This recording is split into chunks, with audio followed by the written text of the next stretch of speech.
What's going on, guys? Welcome back to another episode here on Let It Grow Investing. I'm Jeff, and let's talk some stocks here. So a bit of a different week, right? We finally got some clarity on just what these tariffs are looking like, just what some trade deals are starting to come back in. We've got some announcements from the U.S. and U.K. on a trade deal, so that is moving forward. Trump saying, "Hey, get ready for rally mode. Everyone's going to start coming to the table. They want to do business with us." And we had a lot of earnings. Actually, I did want to share a screen I had pulled up here. Let me see. Here we go. I'm not familiar with the website, but that just had some different earnings that were actually coming out. And I was sitting here trying to rack my brain as to just if I could name every one of these on this week. I got a lot of them. There's quite a few that I am not familiar with. But you could probably go through it yourself and try to figure out if you know them or not. And I'm sure if I look them up, I know quite a few more. But, ConocoPhillips, I don't know what...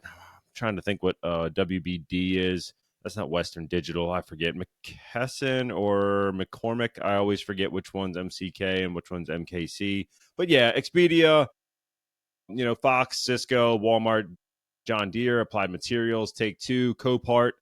A lot of different things that we're reporting. A lot of different things that we pay attention to. AMD, Supermicro, Uber, Disney. Disney announcing that they are building a new theme park in Dubai, Abu Dhabi or Dubai, one of the two.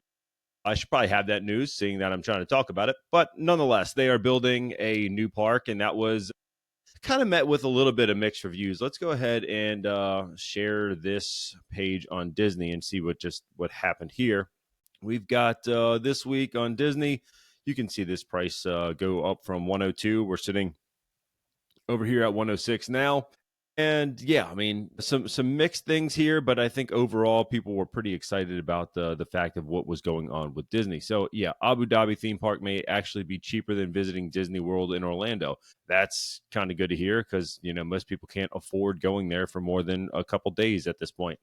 Maintained at buy at UBS. We got Disney, Berkshire, Ford, and more stocks that just find the week. Yeah, Berkshire with Warren Buffett, that was definitely a case where I thought Monday, Tuesday might be a little rocky simply because Warren might not be in that CEO seat. That might have some shakiness to the market, right? Do we want to invest in Berkshire? Are we going to start selling some shares? Do we trust the next person as much as we trust him? That's a big question to ask. Disney World on the cheap, still any fun? Yeah, we definitely are seeing some of that. So we've got a lot of the experiences make up about 47% of their revenue. We've got, or of the actual stock price and revenue, I guess, a part of the business. 34% is in entertainment, 18% in sports, making the 100% of the business here. So, a lot of people saying to buy this one. I'm still a little bit underwater on this, but I've been kind of riding the tide with this one. So, I know a lot of price targets were in that 120 range. Yeah, we're looking 123 right here. I think we can get there. We need, the park business to stay strong. We can't enter a recession, or obviously that 47% of that business is going to get hurt. So, movies are a lot more accessible rather than park business, right? You got to get to Orlando. You got to spend a lot of money. You got to pay for tickets, food at the park, anything else. It is through the roof expensive. The line... Park Hopper, or I forget the name, the Fast Pass, I think that's what it's called, is still, doing a lot of business for them. But if people stop going and stop adding on to their ticket price, what happens to a company like Disney? I'm in the camp that I don't think we're going to get a recession. I don't think within the next 3 to 5 months, I don't think we're going to get a recession. I had this talk with someone yesterday. They were saying, hey, do you pull out all your money? Do we wait for this pullback? Is it going to get worse? I said, I don't think so. I'm not. I mean, granted, keep some cash on the sidelines. I try to do that. Right now, I don't have all that much sitting in my E-Trade or Webull or any other accounts like ready to roll. But I had some of that snow money actually get paid. I told you guys that, I think, last time. So, I'm moving some cash around. We're doing some different things. I want to be ready to take advantage of some of these stocks that I think are going to do really, really well. So, yeah, this week we bought AMD for the investing challenge. I actually did pull up that account. We've got about 22% upside here from a price of 102. I was saying, hey, if this thing got under 100, I was still going to be buying. So that is what I've been doing. I've been trying to add a little bit here and there where I can. So now I've got... let's pull up the Webull. Let's go ahead over here. This is, did I share it? doesn't look like it's sharing right now. Let's see. Screen. Let's pull up Webull here. I think that should do it. We've got about $37,000 in this account. Now, remember, this account started with zero. Absolutely nothing. We started from nothing 3.5 years ago at this point. I guess, is it 3.5? It sounds about right. And we made about $4,700. It was up higher, right? We were in the mid 20 range as far as percentage of growth. It's come back down, right? We kind of knew that it's going to be a roller coaster. It's going to be up and down, especially with everything that was going on in politics around the world, with Tesla getting involved in Doge, with everything that was going on. There's just so much volatility out there. So I think that volatility starts to shake itself out as more and more countries come to the table and say, hey, we want to work on a deal. We want to do business with you. We just got to make it work for both parties. So yeah, going forward, I think that we could be in a position where this thing starts to take off. Now, I did sort this in a way that shows all of our losses first, right? American Battery, Black Rifle Coffee, Enphase. They reported this week. They actually came up off of some of these lows. I think they were in the mid to low 40 range. And I'm still not really, too well versed in using Webull for stock information. I can certainly pull it up on the computer or on my laptop, but I am much better at using their mobile app. That's where I do most of my trading if I'm buying on Webull, which is really only for the investing challenge. This is E-Trade. This is Enphase, right? We were looking at this one, thinking we're going to have this big push in, renewable energy. Trump gets into office. The renewable energy trade certainly slows down. All the solar stocks get hit. But I'm still modestly bullish on the fact that, at the moment, I think Enphase is way too cheap. But I do think that there's going to be a lot of headwinds when it comes to buying solar stocks in this environment, right? Inflation, costs, jobs, the fact that it's not really being pushed as much from a political side. There's not going to be as much, repayment from the government. Oh, you bought solar panels, we're going to pay them off for you or anything like that. I don't necessarily know that is the play right now. So we're still looking. You can see it here. I'm down $9,100 on this position. So I'm not going to hide it from you. I've told you guys before, I don't mind showing that I probably should have closed this sooner. I probably should have kept a closer eye on it. It's down. I have bought a little bit more, and that's just kind of where I am with it. It is what it is. So, yeah, they climbed up 12% this week, outperforming their competitors. They had a decent report. I know they just brought another product or some of their microinverters to another market. I'm going to see if I can find that real quick. And this is deployments of IQ microinverters and IQ batteries manufactured in the U.S. I forget where they are going to, though. 6.5 million batteries or microinverters and 50 megawatt hours of IQ batteries manufactured. Why is it not opening this thing? That would be awesome if it could do that. Come on. Not working for us. But anyhow, we've got, definitely a case where they are manufacturing more. I think the quarter looked better than what was anticipated. So that's one of the reasons we got, some of that movement going higher here. And yeah, I still think it could be a long-term play. I don't think it's going to go anywhere in the next 6 months, right? I don't think it's going to. I think we need to get past a lot of these hurdles. And then people are going to think, hey, yeah, I might have a couple extra dollars after, we go to Disney this summer. Maybe I could think about solar for next year, right? Maybe we start seeing a little bit more security in the job market. Maybe some of these government jobs come back. Just announced they plan to let go 500 employees, representing about 5% of their workforce. So again, a lot of different companies making a lot of shifts to try to navigate this market. And that doesn't mean that we don't want to be in CrowdStrike. I think that's a play where they are thinking, how can we best position ourselves for a lot of unknowns? So CrowdStrike actually trending down on Friday about 4%. The rest of the market was pretty flat, right? The S&P down 0.07, the NASDAQ up 0.78, the Dow down about a quarter plus of a percentage point. So pretty flat day overall. So we're looking at all these. We're trying to get our bearings as to where do we want to go.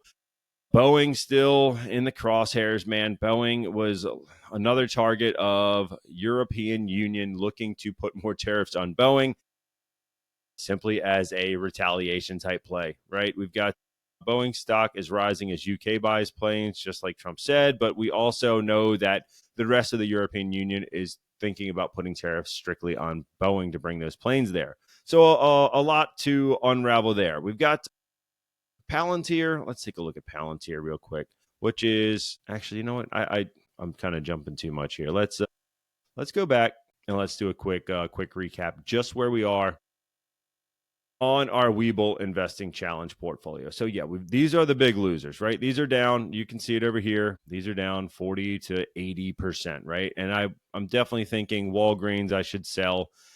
Albemarle, again, that's going to be in your lithium plays. That's going to be your stocks that are going to be tied to renewables. If it's Tesla, if it's a lot of those stocks that are probably in solar or in whole home battery systems, that's going to be down. So I think that can come back. Walgreens, I think they just dug themselves too big of a hole, is down as well. So we've got a lot of different things there. Black Rifle, man, that one surprises me as well. So I didn't think that it was going to go through the roof, but I didn't see it dropping 70%. So that one is a little bit rough. We've got CRISPR. I still think long term that could be a decent play. Ford that we bought, man, this is probably 2023, maybe even 22 when we were buying this thing. And yeah, we bought twice, right? We bought like $400 worth. It's worth $238 now. Not great.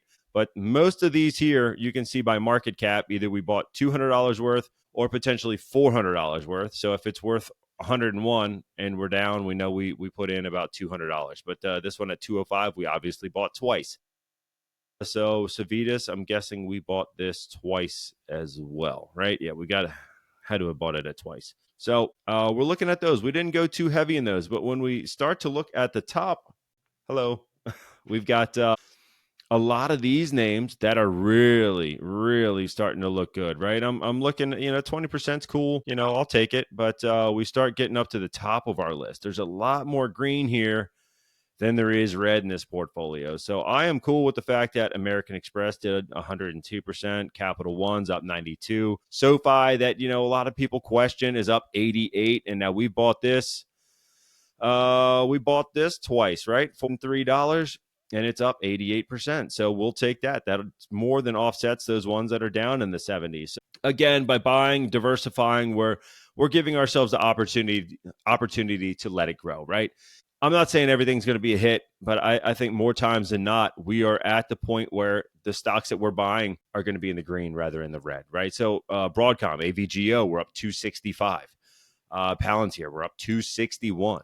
NVIDIA 136, and the list kind of keeps on going on. And even Iron Mountain, that is a REIT that is paying us a decent dividend. We're up 75% on that. So there's definitely a position here that didn't do well, but I think more than not, we are in a spot where things are looking better. So yeah, I'm happy with what we've done. From a home gamer that is not a financial guru, yeah, we're up 15%. And if I was really, really actively managing this rather than just going long, we could potentially be up more. But would I have sold Palantir when it went up 150%? That's the flip side, right? Do I sell a Palantir when it goes from 32 to 65? Potentially I would have, right?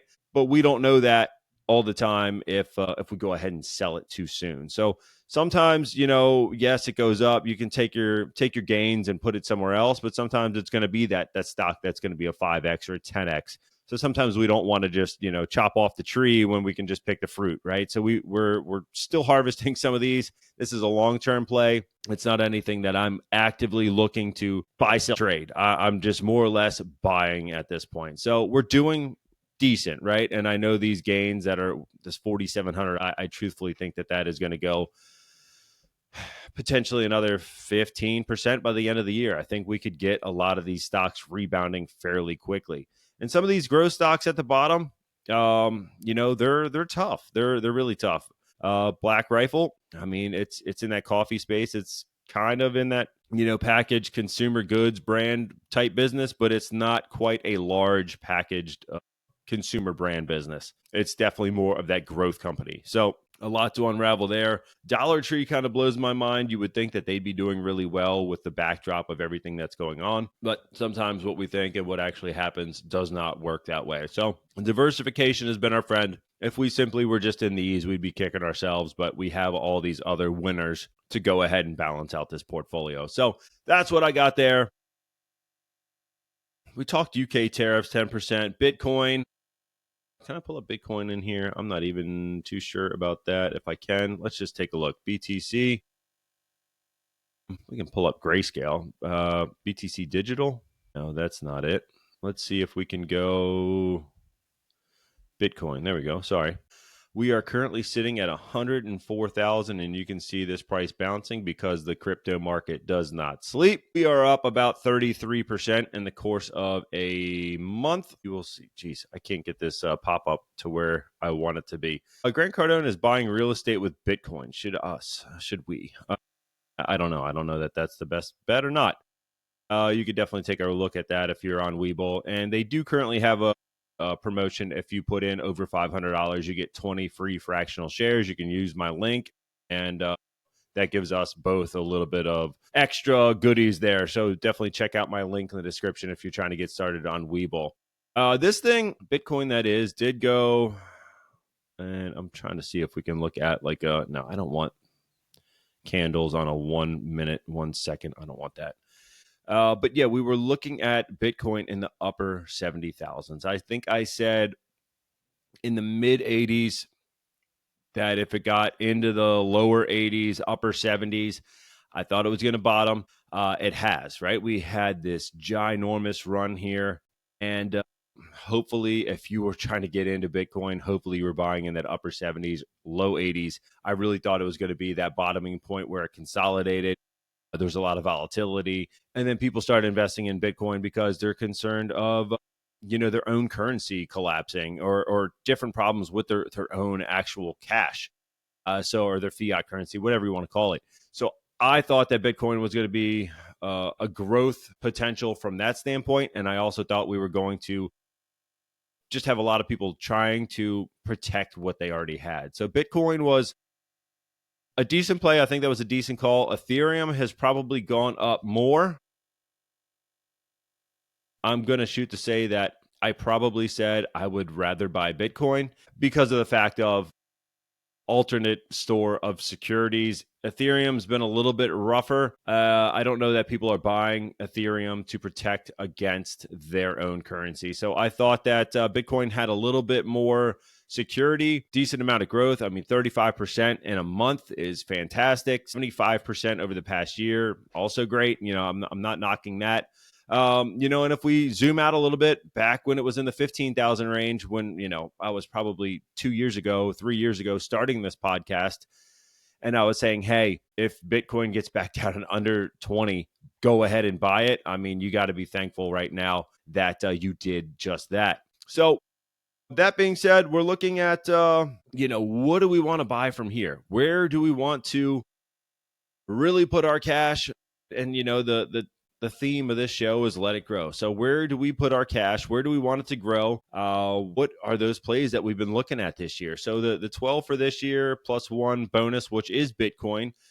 We've got NVDA. That is one name that Kathy Wood just bought, I think, another 100,000 shares of. And I might be wrong on that one. Let me go ahead and see if I can't get that number. Not there. Sorry, I'm just trying to pull up this one. I know Kathy Wood was out there buying alongside of some of us, and I'm just trying to get that exact number for us. China Commerce Ministry just said reports that we plan to engage with the United States on trade are true. All right, well, that's cool. So hopefully we can start to see something good about that. Rivian, EPS minus 48, beating expectations of minus 90. Revenue of 1.2, beating expectations of 1.02 billion. Rivian said it unlocked an expected $1 billion investment from Volkswagen Group. So we got that. This is, that's only 4 days ago. AMD earnings. Here we go. We did want to cover this one. EPS of 96 cents, beating expectations of 93 cents. Revenue of 7.4 billion, beating expectations of 7.12 billion. So big gains there. Oh, there we go. Kathy Wood and ARK Invest bought 107,661 shares of NVIDIA, and this was on Thursday or Friday. Man, I'm still in the camp where I think that NVIDIA makes a lot of sense. I know people get scared about this one being overvalued, similar to a Palantir. But I've said it before. I know that the growth rate of this company, the PEG ratios just start to make a lot of sense. So we've got 41% of upside. Yes, there's all the talk of can we sell to China? I think with some of these headlines, with China trying to come back to the table, maybe we figure out how to play nice with them. Does that mean that we're going to sell the best AI software tech that we have to them? I'm not sure about that. That's the big question right now. So we are looking at AMD. I'm going to take a look at, well, we just looked at NVIDIA. AMD's up 22%. We took a look at that one. Tesla, their sales were down, but they went up. They went up in percent wise. So we've got Tesla now sitting at 298. We got about 4% of downside. Now you still see, like Motley Fool, I was just reading an article that said, interested in Palantir, here's two stocks that, would rival or outdo Palantir by 2030 or whatever it was. And one of them was not Tesla, but it was Uber. And I just do not see Palantir getting beat by Uber. I do not see it. I know robotic or automated, full automated taxis is, the big talk of the town, but I don't know how much they're going to be able to generate from Uber with just having, driverless cars. I don't know that that's going to be that crazy in the next 5 years to where the business just rallies that much to outdo a Palantir. I think the other one was ServiceNow. I don't know enough about ServiceNow to really make that argument, but Uber, I got to say no. ServiceNow's got about 8% of upside. Uber, let's take a look. I think they just out earned as well. 17% of upside. And still some buy ratings out there. And let's take a look at Palantir. Probably a little bit of downside. I'm going to shoot to say, 16% of downside. But again, I told you guys I'm not looking to buy Palantir at 117. I was looking to buy this when it was 80 about a month ago. And, that was my call. I said, buy it in the 80s, 117. I'm not buying it. So if we look at the 1 month, even if we look at the 3 month, where do we get here? This was, sorry, I got too many pop-ups here. We got $80, and this was April 4th. So now we're sitting at 117 on May the 11th. Where are we? May the 11th. Yep. So decent amount of upside here from Palantir. Again, I'm not buying at 117. I would think about buying around 80, maybe 85. I'll just get a better fair value, entry point and simply just, not chasing a stock. I don't want to see you guys chasing a stock. We do that, and then we get beat. And then you get negative, and you don't want to buy it. You get a bad taste in your mouth about being in stocks at all. So that's not where I want to be. We got Bank of America.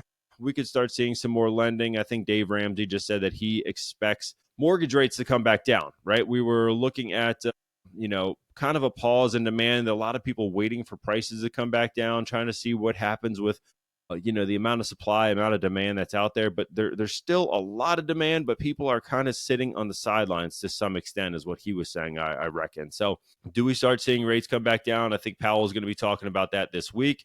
We got around 16% upside. I think that's probably a safer play.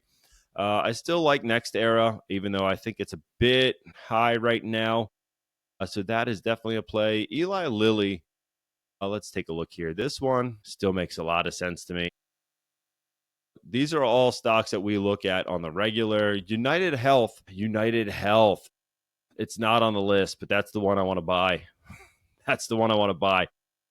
I don't see this thing staying down here long. I really don't. I'm buying United Health. I know it's not on the list of stocks I was buying this year, but I'm going to write it down. UNH, big letters, check mark, spend the money. That's where I'm going. You guys do what you want, but that's where my $200 is going this week.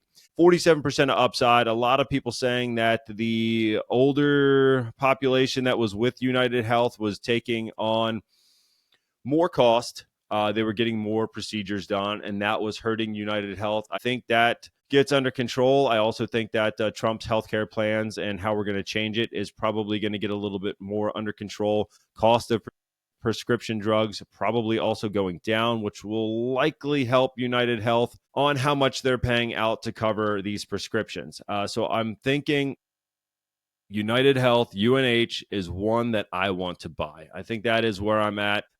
If I had to buy something else, I'm probably looking at NVIDIA at that 41% upside. I really think that Amazon is a solid pickup right now too, but a lot less upside, but probably a lot more stable. A lot less unknowns compared to like a NVIDIA right now. And then the other one I am still looking at would be Google or Alphabet or whatever you want to call it, 39%. I think this is overblown. I really do. I think the advertising spend is not going to slow that dramatically. I think that we're not going to enter a recession like a lot of people have said. So going from 152 to 197 on Alphabet makes sense to me. Meta, I still like Meta. I think that it is getting on that cheap side as well. And I think it might have come back up. Let's take a look at this one. It was 592 right now. Let's take a look at the 1 month. And no, yeah, we got down to 484. That was the time to buy it. It's come up about $100, 100 points in less than a month. So yeah, sub 500 Meta, that was the buy. I don't think we added any of that to the investing challenge at that price point, but I probably should have. UNH is going to be the buy for me this week as we roll right into, feels like the start of summer with it being about 85 out right now. So yeah, that's what I'm looking at. I'm looking at United Health.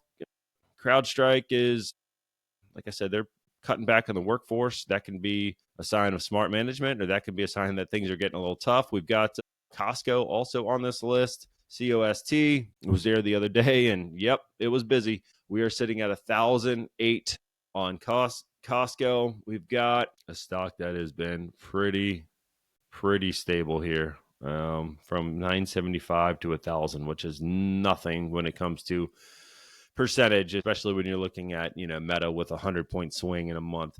Costco does make a lot of sense, but I'm guessing it's priced about to perfection, 7%. Nothing really to go spending a ton of money on right now, compared to something like United Health, where I think it is just getting too cheap. So, yeah, that's, I think, what we got the time for today. Happy Mother's Day to all the mothers out there, especially the ones that are a part of my life. And, yeah, let's get out there. Let's stay invested and try to find those deals that we are really searching for to make us wealthy sooner than later. Enter into a point where we can get into that place of financial freedom, whatever that means for you, whether you want to work until you're 95 or you want to retire at 35. Hopefully we can all get to that place of financial freedom sooner than later. And that's the goal here. Let it grow, invest it, let it grow. And I will catch you guys in the next one. Take care.